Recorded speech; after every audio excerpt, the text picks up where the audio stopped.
Shri Mata Sharanam Mama, Shri Arvind Sharanam Mama.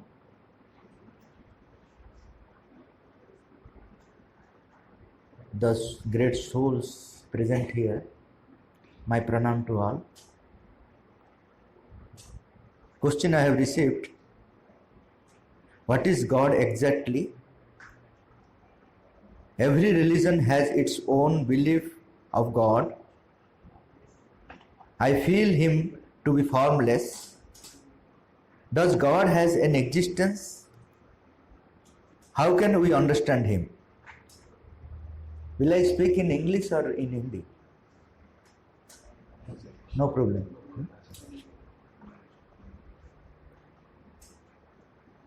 What is God exactly?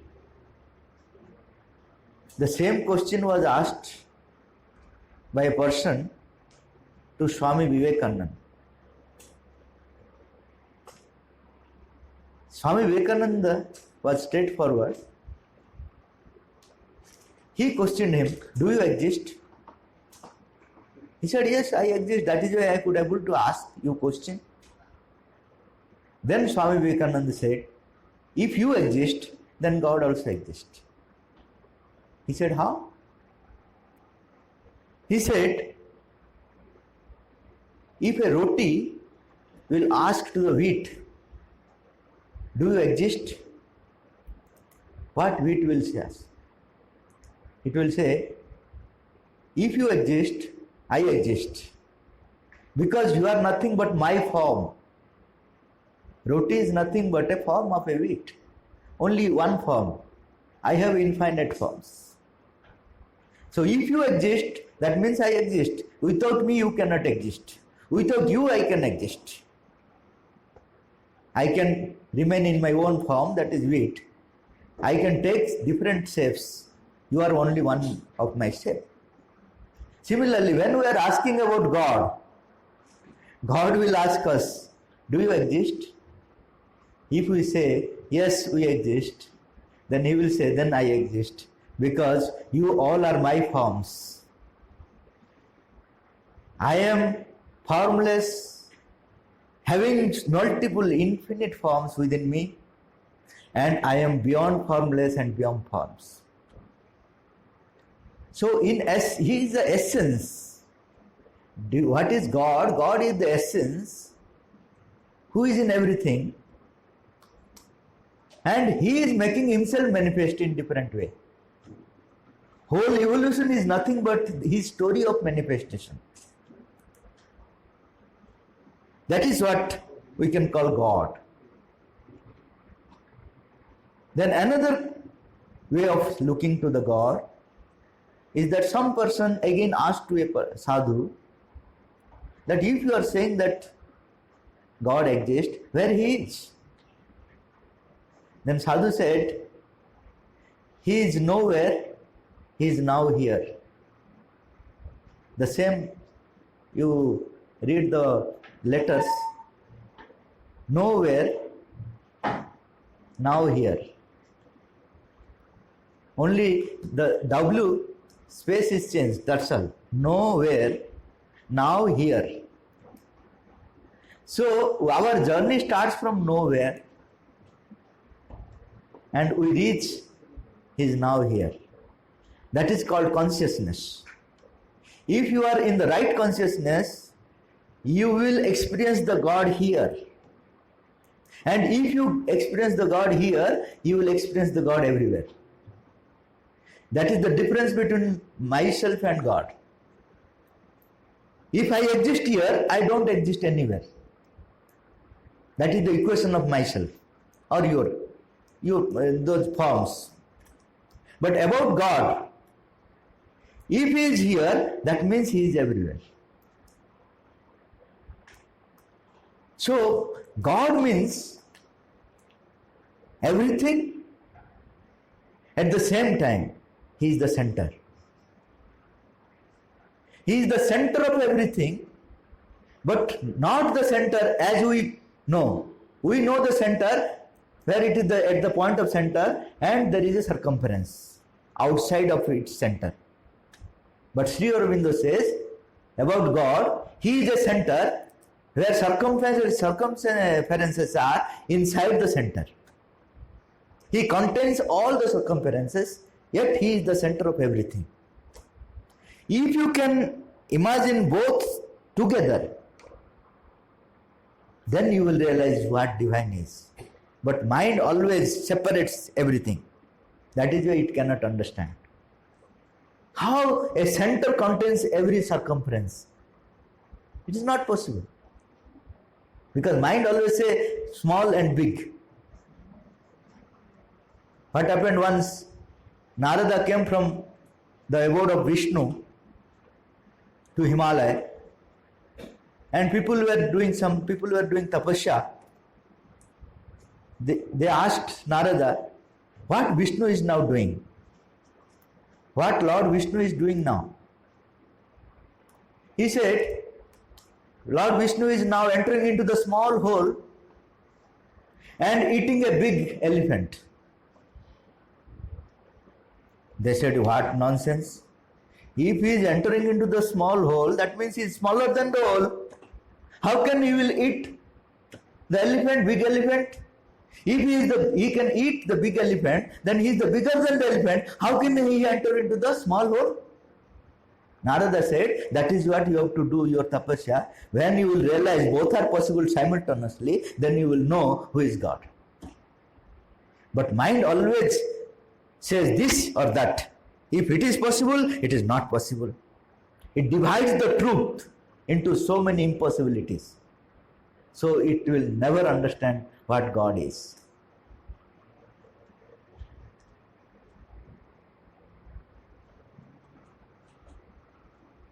God is the essence, origin and cause of everything and contains everything. God is the center that contains its own circles projected outside as the universe. Universe is its circumstances projected outside, but that is within him. He is the center and he is within him.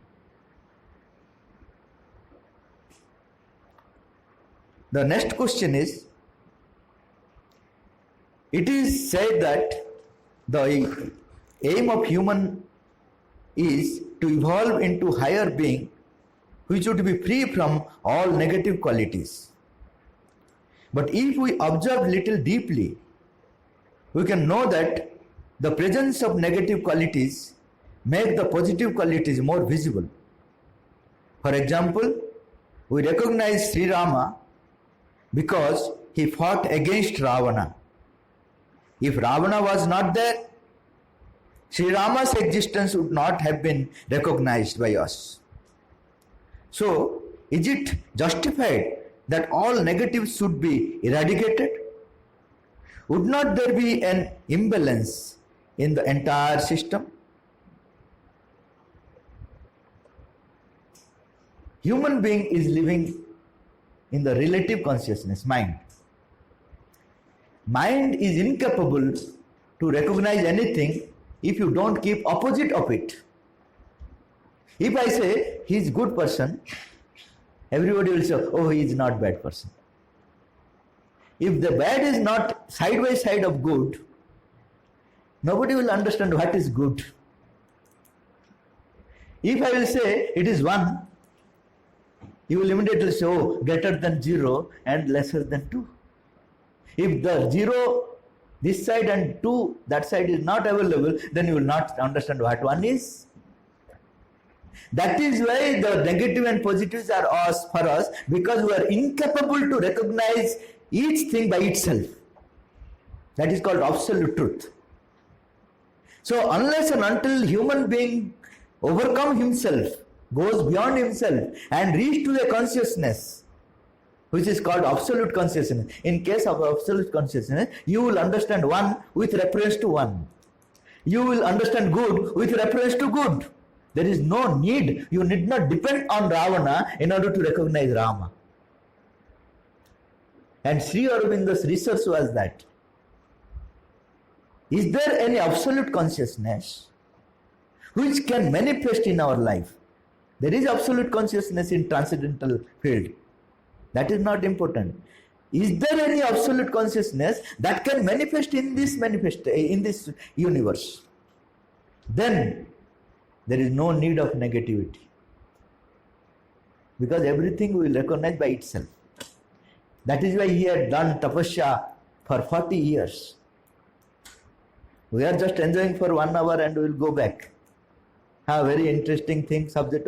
Not like that actually. We have to live on the truth, then only we will experience the truth. Otherwise you will say, oh, beautiful talk. Very interesting, but it will not change our life. It will not give any experience to our life. So Sri Aurobindo spent 40 years to know whether there is any absolute consciousness which can manifest into time and space, not beyond the time and space. That was his research. Beyond the time and space, there is absolute consciousness. Everybody knows. But his research was, within the framework of time and space, is there any absolute consciousness? If that will be manifested, then in our creation, we will not have to depend upon the negativities. Any opposites. These opposites are created by the mind. Actually, opposites do not exist. We have created. How? For example, you say, if light goes out, we say darkness. For us, it is darkness. For a cat, for an owl, it says, no, there is a light. The light dimension, frequencies, to a particular extent we recognize. After that we don't recognize. What we don't recognize we call darkness, but actually there is no darkness. Because the cat recognizes, the owl recognizes, and they have the limit. If that limit is crossed, they call it darkness. If there is no limit, then what will happen? There is no darkness. Everything, what you call pain, there is no pain.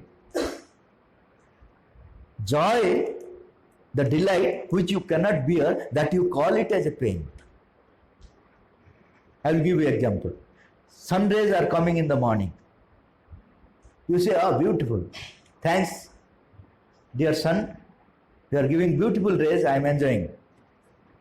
And sun will say, okay, I am very happy, I will give more. Why you go enter into the home? You should be very much happy. Because at a particular limit you are unable to tolerate. From that point of view, from that point you say that, oh, it is painful. But sun has given more what you liked. So actually what opposites we call, there are no opposites. The thing we are capable to accept, that is joyful. The thing we are not capable to accept, that is painful. That's all. So Sri Aurobindo found there is absolute consciousness which can manifest upon earth. That he called supramental consciousness. So once it will come, you need not have opposites. Only one thing, that is the supreme delight. Whole life will be nothing but the supreme delight. But at the time dimension will be different. Sri Aurobindo mother says that is the vertical time, not, we have divided time into three: past, present, future. That is also artificial. Past, present and future are in the single point. Past is also living, present is also living, future is also living in a single point. Mind is incapable, that is why it divides into three. That is where all these worries are coming into our life. Because we are not able to meet past, present, future in a single point. That is possible in the supramental consciousness. But for that, Sri Aurobindo says, this body is not capable to hold that consciousness. Just like before man, animals were there. After that, the mind descended, the mental consciousness descended. That body was not capable to hold that mental consciousness. Animal body was not capable to hold the mental consciousness. That is why animal had to evolve to another being, that is called human being. human body is capable to hold the mental consciousness naturally. But as far as animal is concerned, if you inject mental consciousness, within 1 hour it will die. Similarly, our body is not capable to hold supramental consciousness. So there is need of another body to be transformed. That is what Sri Aurobindo says. There will be a supramental being. From where he will come? He will come from the human being. Those who are ready, those who want, those who prepare themselves, they can become Superman. And in Superman, the supramental consciousness will manifest. At that time, these opposite things, the play of opposite things will not be needed. Everything, whole creation will become beautiful. So, the question was very beautiful, but I don't know whether you have understood my answer or not. If not, you can ask after my session is over. Next question is, why do we want to change from ordinary man to divine man? Is it a challenge from our side to the Supreme Lord? If the Supreme don't want us to change, then it is a challenge against his will. But actually truth is just opposite. Sri Aurobindo says. Sri Aurobindo says that man must change. Time has come. Sri Aurobindo says, a mother said, the new world based on truth wants to take birth. Will you collaborate? It is the divine will. How can you know which is the divine will? For that you have to do tapasya. Scientist does research, he knows about the material things. The saints make research on the spiritual things, they know the spiritual things. Without doing any research work, you cannot claim that what divine wants, you cannot know. So the rishis, like Sri Aurobindo, he said that now the divine wants, now the God wants, the man has to be transformed. And since he wants, if we want, that is a collaboration. That is not against him, we are collaborating him. Why collaboration is required? If the God wants, he can change. He is almighty, he can change. But why collaboration from us is required? That is the important part of his creation. He never compels us. He says, I want, if you want, I will help you. If we collaborate, then change will become delightful and will become simple. Otherwise, it will be a complicated process. So, why we want to change our life from ordinary life to spiritual life or divine life? It is not because we want. It is because the God wants and we want to collaborate. So there is no opposition between the Supreme and humanity. There is a joyful transformation.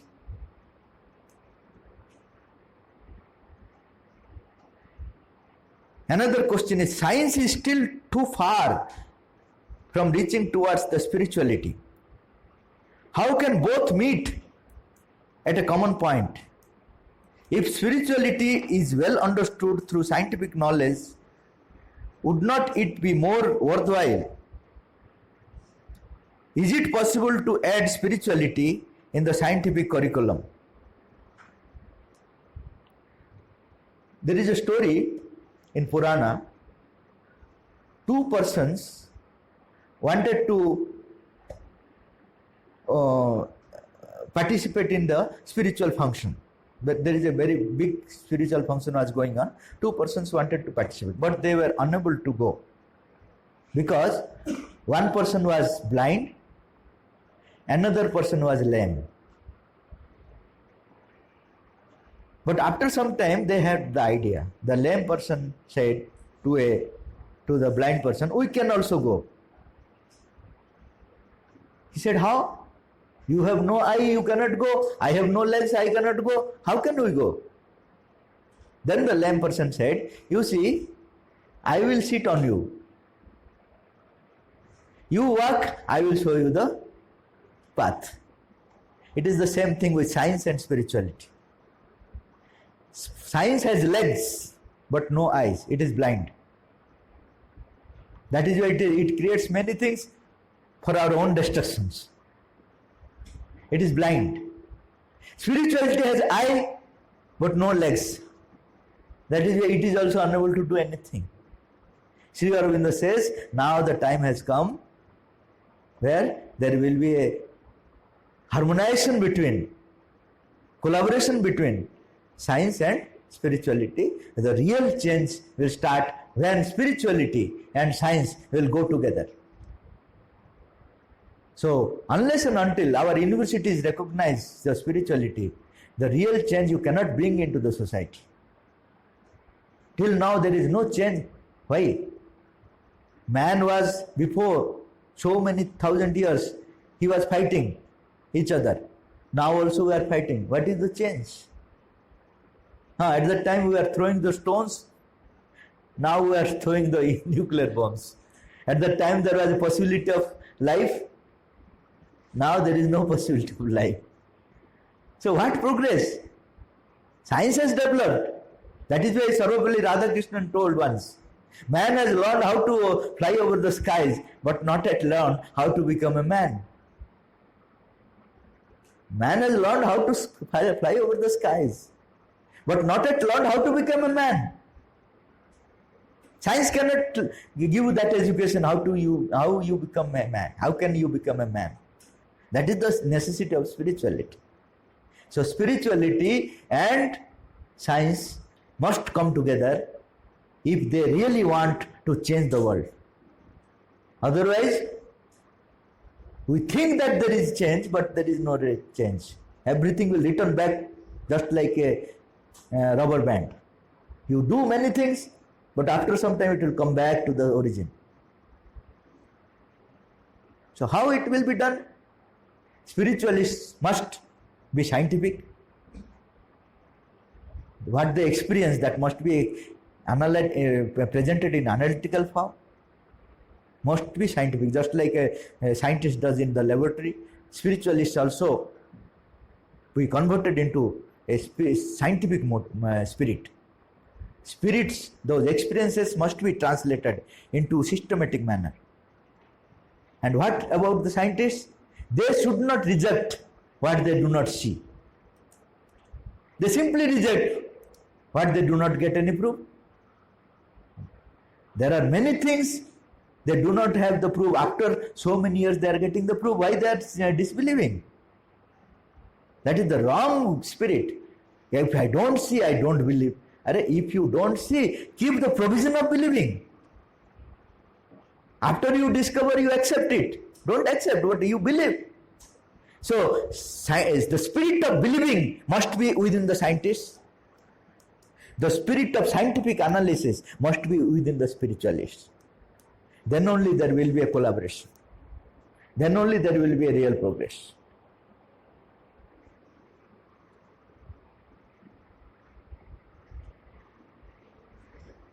Another question is, unity among the members of a family itself becomes very difficult to maintain. So how can we dream of it? You give, I will complete after that. You just speak, I will answer. Okay.